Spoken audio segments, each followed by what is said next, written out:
Good afternoon. Good afternoon. Thank you so much for joining me. This is the podcast, The Endurance of Labor Laws. I'm your lovely host, Lesley Sullivan, and today is episode 111, and we are going to take a look at the Superfund sites located in the state of Mississippi. But first of all, let me give a big shout out to my listeners because, as usual, you guys are awesome.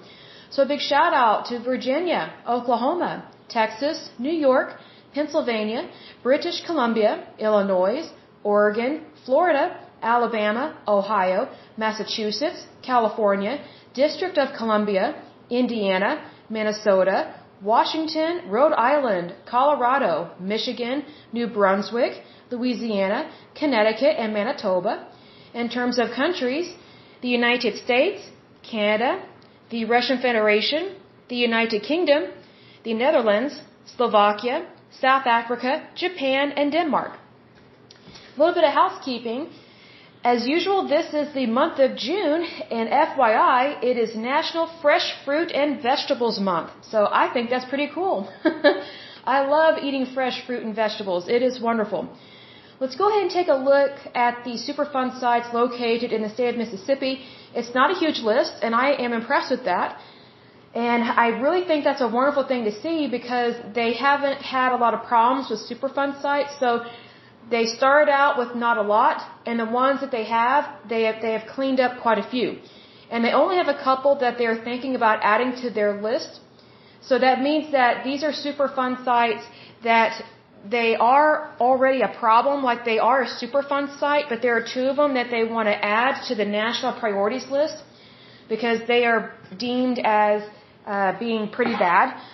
But again, Mississippi is doing really good in terms of this. So Mississippi, you get a gold star. So let's take a look at the ones that are current and active first. Okay, so the first one on this list is American Creosote Works. It is located in the county of Winston. As of 2010, they have 19,198 people living in that area. The issue with this one is they have contamination of the soil and sediment by PAHs from a wood treatment operation, so that's really sad. Also, their groundwater and their surface water is possibly contaminated. This one has been on the list since September 13th, 2001. The next one that is current and active is Davis Timber Company. It is located in the county of Lamar. Lamar County, as of 2010, has 55,658 people living in that area. The issue with this one is they have contamination from PCP, dioxin, and furon, and it has contaminated their soil and sediments in a local creek and a lake from a former wood treatment plant. Kind of bad. This one has been on the list since July 27, 2000. The next one is Picayune Wood Treating. It is located in the county of Pearl River. Pearl River, as of 2010, has 55,834 people living in that area. The issue is there was a former wood treatment plant that contaminated soils with dioxins, PAHs, naphthalene, and it has potentially contaminated the groundwater and sediments with creosote. So not good on this one. This one has been on the list since, that's going to be July 22nd, 2004. The next one is Sunford Products. It is located in the county of Rankin. Rankin County, as of 2010, has 141,617 people living in that area.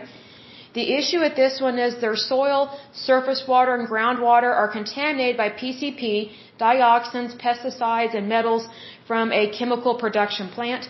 And this one has been on the list since March 7th, 2007.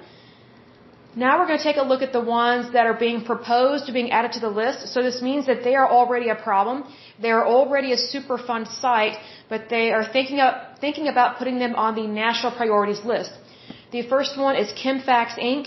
It is located in the county of Harrison. Harrison County, as of 2010, has 187,105 people living in that area. The issue with this one is their groundwater, sediment, and soil are contaminated by base neutral acids, PAHs, and VOCs. This one, it was proposed to be added to the list on June 23rd, 1993.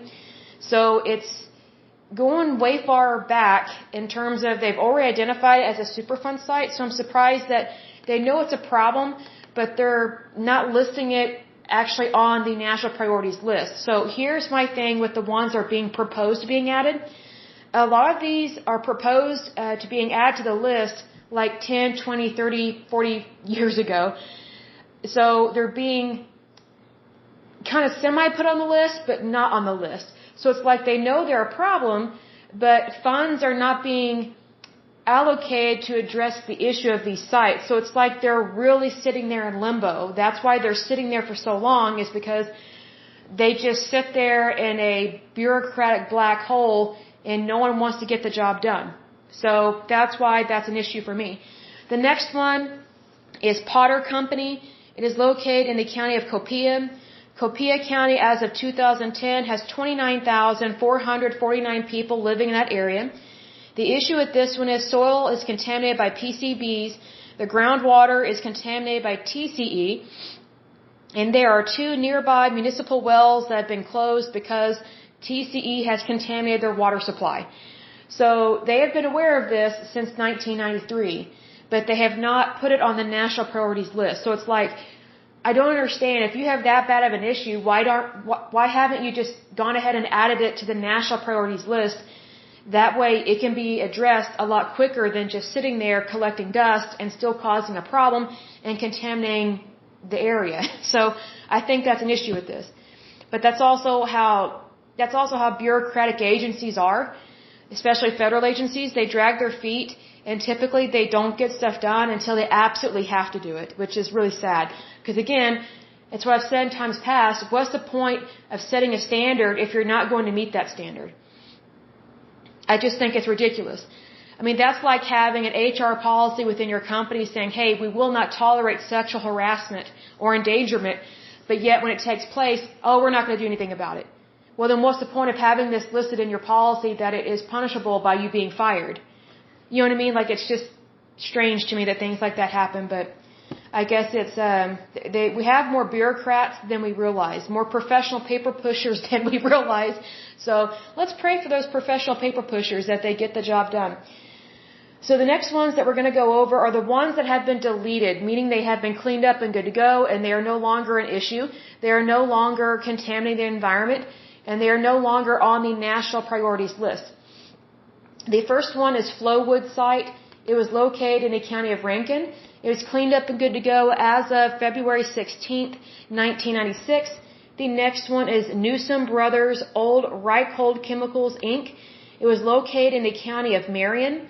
It was cleaned up and good to go as of September 27th, 2000. The next and last one is Walcott Chemical Company Warehouses. It was located in the county of Washington. It was cleaned up and good to go as of December 30th, 1982. So as I said, Mississippi, you've done a great job. You get a gold star. I'm very impressed with this. And I just want to make a note here. Mississippi is a red state. So I don't know if you guys have noticed this, but the states that have some of the worst Superfund sites are blue states, meaning they are run by Democrats. So that means that your taxes are going to be high, but not a lot gets done. That's what that means. Just to sum it up, short and sweet with that, which is unfortunate. Very unfortunate that Democrats think and operate that way. They don't get stuff done, but yet they want your tax dollars so they can spend it, and so you don't spend it. But anyway, that is it for this lovely podcast. So until next time, I pray that you're happy, healthy, and whole, that you have a wonderful day and a wonderful week. Thank you so much. Bye-bye.